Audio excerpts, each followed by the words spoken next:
il nous reste maintenant le côté organisation. Alors juste avant de le faire, là je vais... Ok, je suis en mode parfait, en mode objet, tout à off, et je vais prendre juste les courbes. Alors je vais compléter ce que j'ai essayé de faire tout à l'heure. J'étais dans mes drawing override et je l'ai désactivé, comme ça niveau sélection j'ai plus aucun problème. Et je vais prendre les vertex qui sont là et les rétrécir, parfait. Peut-être juste ça, parfait, comme ça. Et ensuite, là maintenant je vais pouvoir le placer, on va dire, devant mon personnage. Donc là je remonte dans ma hiérarchie. Alors il va falloir que je remette mes drawing override en référence pour ne pas sélectionner le cadre. Et je peux remettre ça à côté du nez et en faire une autre copie à côté du nez. Ainsi de suite, c'est-à-dire le plus de... vous allez diviser vos shapes, le plus de finalement de formes que vous allez avoir, le plus de contrôle vous allez avoir pour les différentes parties, on va dire, du visage. Alors maintenant niveau organisation. On a une interface qui est là, qu'on pourrait laisser là ou comme qu'on pourrait mettre sur le côté. Je vais tout mettre sur le côté, je vais aller dans mon outliner. Alors apparemment tout ça, ça a servi, on va dire, pour l'interface. Donc CTRL G, ensuite Modify Center Pivot, Modify Center Pivot. Donc là j'ai l'ensemble que je vais pouvoir mettre là, qui va correspondre à l'interface pour le visage. J'aurais pu faire un cercle, alors je vais en faire un cercle pour de façon à ce qu'on comprenne que c'est un visage qui va être le master cadre, on pourrait dire, enfin l'ensemble. Alors donc je vais aller sous Create Nerve Circle et ça va être selon l'axe Z, donc parfait. Je fais un reset et juste mettre selon l'axe Z, Apply au Create. Ensuite ce cercle, je vais le monter, je vais mettre en vue frontale et on va l'agrandir et lui donner une forme qui sera celle plus ou moins on va dire d'une tête. Donc si je prends ça, je vais mettre ça là, ça comme ça, et là contrôle vertex. Alors donc vous pouvez vous amuser comme vous voulez avec ça. Alors voilà à quoi va ressembler on va dire ma tête. Enfin, la forme qui va ressembler à une tête, etc. etc. Donc voilà. Alors ça va être mon interface. On va regarder ce que ça donne dans les autres vues. Vue de perspective. Et peut-être avancer ça là. Et faire en sorte que ça soit le parent finalement de toutes ces courbes. Alors bien entendu, on prendra le temps de renommer. Alors de choix.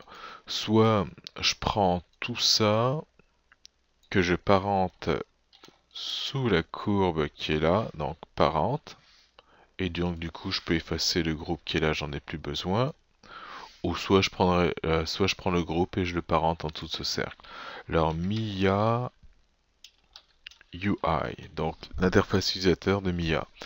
Ensuite la chaîne de joint AIKJ, pour l'instant on l'a pas riguée, et donc je ne vais pas la riguer, alors tout simplement je vais l'effacer, alors je vais afficher cette chaîne de joint là. Alors, je l'efface. Donc, c'est fait. On a ma JNT ainsi que la FKJ. Là, il y a la géométrie. Donc, ce que nous allons faire, les contrôles des yeux. Ce qu'on va faire, je vais afficher les contrôles, c'est-à-dire les joints en FK, et tester les contrôles.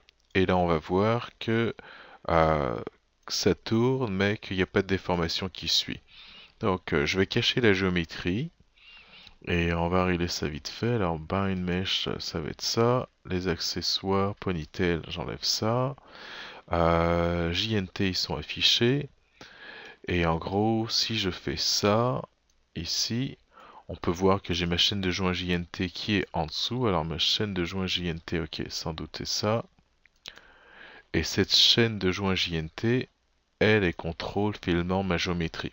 Alors, ce que je vais faire en sorte que mes joints FK contrôle la rotation de mes joints JNT. Donc ça va être assez simple. J'ai tout ça ici. Donc JNT ici. Et là, Oh, il y en a beaucoup. Ok, on va y aller petit à petit. Donc, JNT, 1, 2, 3, et mes FK ici. Alors le coup 1, je qui contrôle le coup 1. Alors coup 2 aussi, la tête, la mâchoire. Donc on va commencer par cela. Et ce que ça va faire, c'est lorsque je vais utiliser finalement ces courbes-là, ben, on va voir les déformations qui vont se produire. Donc j'ai mon bouton qui est déjà fait, c'est-à-dire mon raccourci qui est un Orient Constraint. Alors là, j'essaie de voir si c'est vraiment celui-là, je pense que oui. Ben, on va le voir tout de suite. Alors je vais faire un test pour être sûr. Sinon, dans le pire des cas, j'ai juste à le recommencer. Alors voilà mon test. J'ai un cube qui est là. CTRL D. Un autre cube qui est là. Et je prends lui. Alors là, ok, on va mettre tout à on. Alors lui qui va contraindre lui. Et si je fais ça, parfait, on peut voir sur les rotations. Donc c'est exactement ce que je voulais. Ok, parfait. Donc mon test a été fait. Alors dans le pire des cas, c'est tout simplement Constraint Orient avec les options, c'est-à-dire qui sont mises à 0, donc un reset. Et voilà, donc j'ai mon bouton qui est là. Alors je commence. Alors FK-Q1, je veux qu'il contrôle JNT-Q1. Donc c'est fait. Ensuite FK-Q2 sur le Q2, c'est fait. La tête, bien entendu, j'en ai avoir besoin. C'est fait. Et pour terminer, pour l'instant, ça va être la mâchoire. Joe. C'est fait. Alors on va tester l'ensemble. J'ai juste à afficher ma géométrie. Et là maintenant, en faisant ça, je pourrais prendre cette courbe qui va déplacer le personnage comme on peut le voir. Ensuite, celle-là, pareil. On peut voir que ça marche. Là, celle-là, ça devrait être la mâchoire.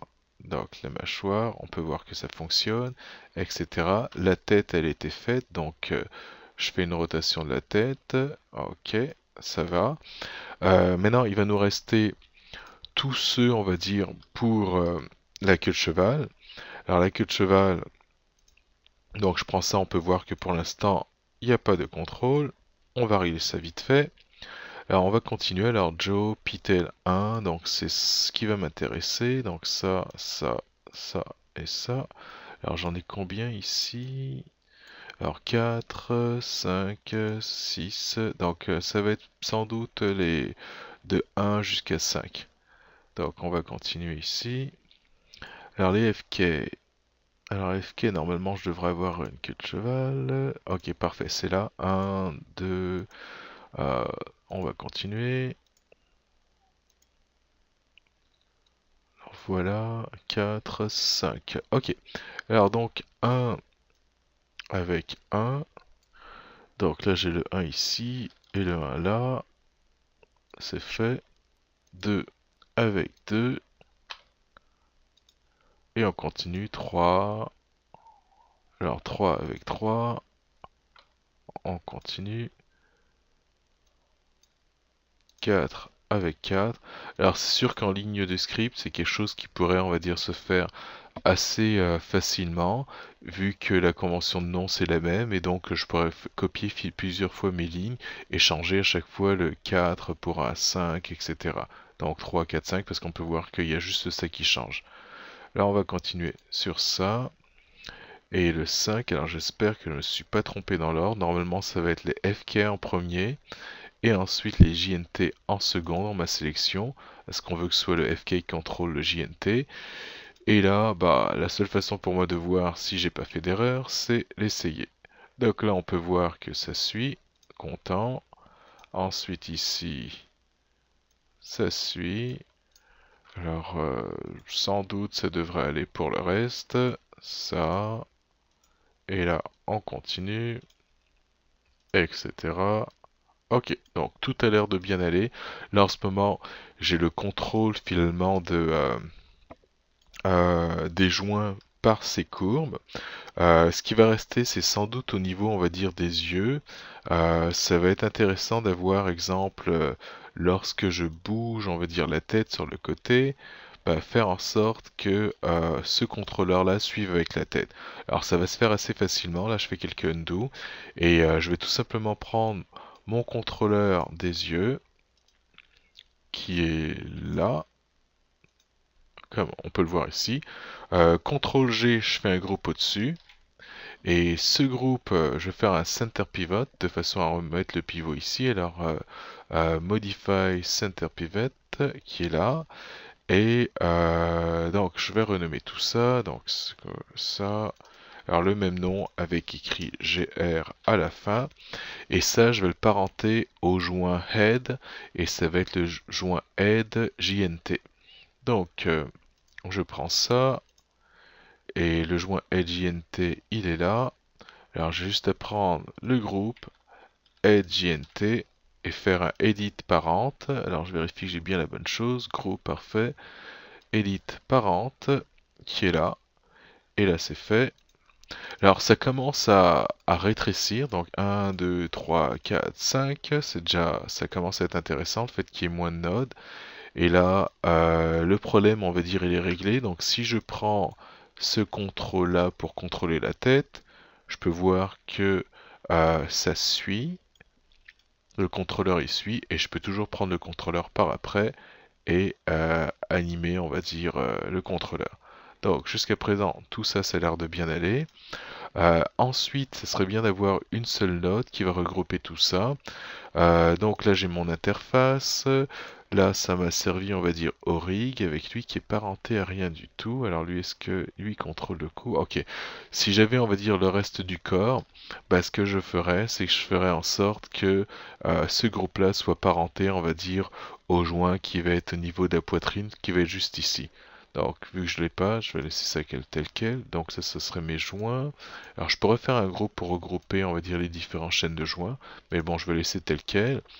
Donc, ce qu'il va me rester à faire, c'est isoler, on va dire, ça de ça et construire ma node TRS. Donc, je vais prendre tout ça, CTRL G. Alors, je vais faire un essai. Donc, c'est fait. Que je vais appeler TRS. Donc, j'ai tout pris sauf la géométrie. Et on va voir si cela fonctionne. Donc si cela fonctionne, ce que ça me permettrait, c'est faire des rotations et sans avoir de doute de transformation. Alors ça a l'air d'être bon pour ça. Ça a l'air d'être bon pour ça. Alors idéalement en vue orthographique, j'aurais une meilleure idée du fonctionnement. Donc ça a l'air d'être bon comme je disais. Alors ça c'est pour les rotations. Ensuite, les translations, je peux tout bouger sans aucun problème. Ok, donc ça a l'air d'aller. On retourne dans le outliner, donc ça va être ma node TRS. Et là, je vais prendre l'ensemble ici, CTRL G. Je vais laisser tel quel. Et ça va être mon personnage. Alors, Mia. Et je vais mettre Face. Alors là, les visages de Mia. Alors, Mia. Ok, on va laisser tel quel. Face. Et voilà. Et ça, je veux surtout pas que l'animateur y touche. Donc, sans doute tout ça. On va prendre tout ça. Et on va faire un Lock and Hide Selected. Alors là, je vais le recommencer. Pour qu'on puisse bien voir. Je prends tout ça. Et là, si je me mets là, je pense qu'on voit Lock and Hide Selected. Donc là, en sélectionnant ça, j'ai rien du tout à part la visibilité, mais bon, c'est pas grave. Ensuite, pour les différentes courbes, va falloir qu'on élimine finalement les paramètres qui vont pas être utiles, comme dans le cas de mes sliders, je vais avoir besoin juste des rotations, et en plus, si je me trompe pas, ça va être la rotation Y pour chacun des sliders. Donc je prends tout ça, alors là on va pas exagérer, je veux pas prendre de géométrie, juste les courbes. Sauf celle-là. Parfait, donc j'ai toutes mes courbes, peut-être mes cadres. Les cadres, c'est pas grave, normalement je suis pas supposé être capable de les prendre. Et là, ici, on va tout prendre. Alors, tout ça, je vais laisser la visibilité. Lock and Hide Selected. Et là, pareil, Lock and Hide Selected. Alors vous faites vraiment en fonction de ce que vous allez utiliser. Là, si j'essaye ça, je peux voir que c'est encore fonctionnel. Si je prends celui-là, encore fonctionnel, etc. etc. Donc tout a l'air d'aller. Ensuite, on va continuer donc pour toutes ces courbes-là, 1, 2, 3, 4, 5, ça va être seulement la rotation que je vais utiliser. Donc du coup, je peux prendre tout ça, Lock and Hide Selected, ensuite tout ça, Lock and Hide Selected, qui est là. Ensuite, bah d'ailleurs, je pense que ça va être pas mal toutes les courbes, donc ça. Ensuite, il va me rester ça, ça et ça.